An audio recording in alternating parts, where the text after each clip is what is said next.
দেখো, বোঝাচ্ছি এবার দেখো। Short note, national fruit. Sir আমার হয়ে গেল। আরে ঠিক আছে, এবার দেখো, বোঝাচ্ছি, এবার ভালো করে দেখো। বাংলা মানে লিখে নেবে। Short note national fruit, national মানে লিখে নাও জাতীয়। ন্যাশনাল মানে হচ্ছে জাতীয়।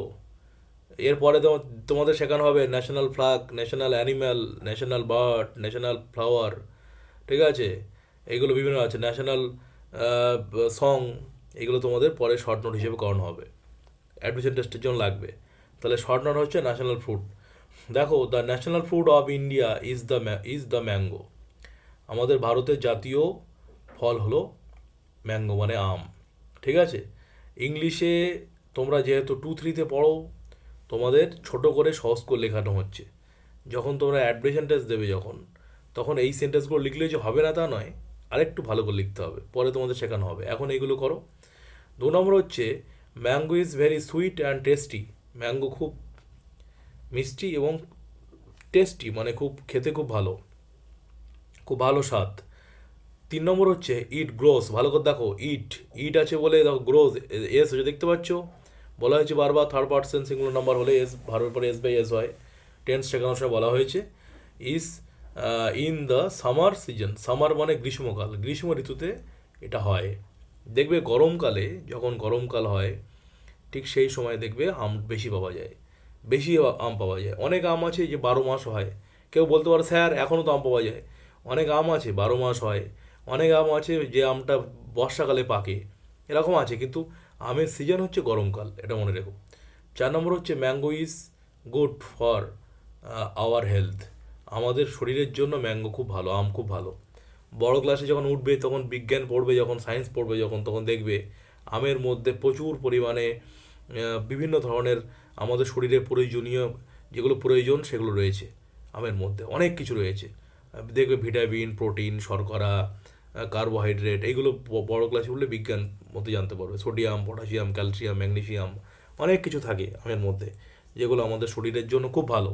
ফল মাত্রই ভালো, কিন্তু আমের মধ্যে অনেক কিছু থাকে যা আমাদের স্বাস্থ্যের জন্য খুবই ভালো। 5 নম্বর দেখো, we can make juice and pickle from mango. Juice মানে হচ্ছে আমের জুস, ম্যাঙ্গো জুস। ঠিক আছে, আম ছাড়িয়ে, আমের আটিটা বাদ দিয়ে আমটাকে জুস বানিয়ে খাওয়া যেতে পারে, বিট লবণ, একটু চিনি দিয়ে ইয়ে করে। আর আমের দেখবে আচার হয়, আমের আচার পাওয়া যায়, নরেন্দ্রপুর রামকৃষ্ণ মিশনে তৈরি হয়, এখানে পাওয়া যায়। তারপরে বেলুড় মঠে পাওয়া যায়, বিভিন্ন জায়গায় তোমাদের বাড়িতে মায়েরাও তৈরি করে আমের আচার। মিশনের আচার খুব ভালো, আমের 12 মাস পাওয়া যায়, এখনও পাওয়া যাবে। শোনো, ভালো করে কথা বলবে না বোঝানোর সময়। তা আমের আচার এটা থেকে তৈরি হয়। এছাড়াও আম থেকে আম সত্ত্ব তৈরি হয়, বাংলায় যখন দেখবে পড়ানো হবে জাতীয় ফল আম, তখন লিখতে পারো, ইংলিশে লেখার দরকার নেই, আম সত্ত্ব পাওয়া যায়, আমের আচার হয়, তা আমশি হয়। ঠিক আছে, আম দিয়ে নানা রকম জিনিস তৈরি করা যায়, আমের চাটনি হয়। ইংলিশে অত লেখার দরকার নেই, সহজ ছোটো ছোটো সেন্টেন্সে লিখলেই হবে। এই গেল। 6 নম্বর দেখো, children love to it mango. ছোটো ছোটো বাচ্চারা যারা আম খেতে ভালোবাসে। তাহলে 6টা সেন্টেন্স দেওয়া হলো, ছোটো ছোটো 6টা সেন্টেন্স, বেশি দেওয়া হলো না, 6টা ছোটো ছোটো সেন্টেন্স। এরকমভাবে সিম্পল ছোটো ছোটো 4, 5, 6, 7, 8টা ওয়ার্ডের মধ্যে ছোটো ছোটো সেন্টেন্স লিখে বাড়িতে অভ্যাস করে এখন থেকে, যেন টেন্সটা ঠিক থাকে আর বানানটা ঠিক থাকে। ইংলিশে কিন্তু বাংলার মতো বড় বড় সেন্টেন্স লিখতে বলা হয়নি, কেউ কখনো বলবে না। লিখতো আমিও না বলছি, ছোট ছোট সেন্টেন্স লেখো, কিন্তু গ্রামার যেন ঠিক হয়। ছোট ছোট সেন্টেন্স লেখো, মিনিং যখন ঠিক হয়, গ্রামার যেন ঠিক হয়, তাহলে দেখবে ইংলিশে নামও পাবে। ঠিক আছে, বাংলায় ভালো ভালো শব্দ ব্যবহার করে, বাংলা ব্যাকরণটাকে, বাংলা বাক্য রচনা করার সময় বড় বড় সেন্টেন্স ব্যবহার করলে, বাংলা রচনা করার সময় ভালো ভালো শব্দ ব্যবহার করলে করো।